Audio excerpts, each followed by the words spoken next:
designed to promote fair competition between businesses and to make sure that one particular business doesn't end up monopolizing a particular sector or industry.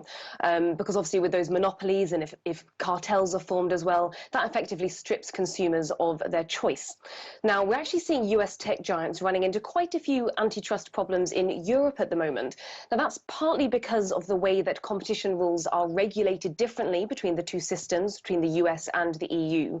But it's also because the EU is currently focusing on cracking down on those big tech giants, on GAFA, so that's Google, Amazon, Facebook, Apple, and not just in antitrust either. So they're looking at antitrust issues, but they're also cracking down on them in digital taxation, for example.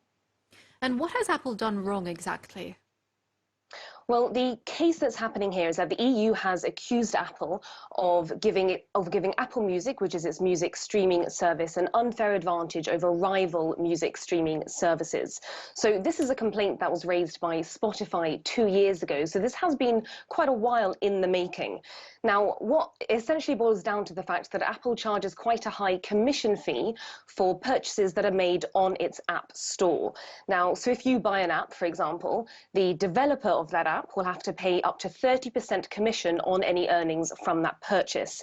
And the problem is that they can't get round it. The App Store through Apple is, of course, the only way they have of accessing consumers and customers of Apple products, so people who have that iOS system. And this obviously poses a problem for those app developers because people with iPhones, people with iPads represent a third of the EU market. And so that's why developers call this the Apple tax, if you will. So that's one problem.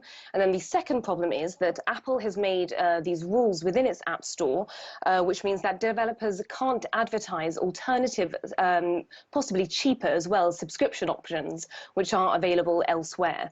And so that's where the case mainly lies. And we can listen to the EU's competition chief to hear more about this case. And Apple not only sets the rules for the App Store, it also competes with its own app against many app providers. We are concerned that Apple's rules negatively impacts its rivals by raising its costs, reducing their profit margins, as well as their attractiveness on the Apple platform. So what does that actually mean for Apple then? Well, the problem with this is that it really hits Apple where it hurts. So its services revenue, that includes any fees that they've got through the App Store, actually is its second biggest source of income for the company. So if there are any changes to that, that's going to make a big difference to their finances. So the next step after these charges have been laid down is that Apple will respond to these charges. Perhaps they'll be able to find a settlement with the EU. Now, if not, they could risk getting quite a hefty fine, up to 10% of their global turnover, and of course they'll receive an order to change the way that their App Store operates.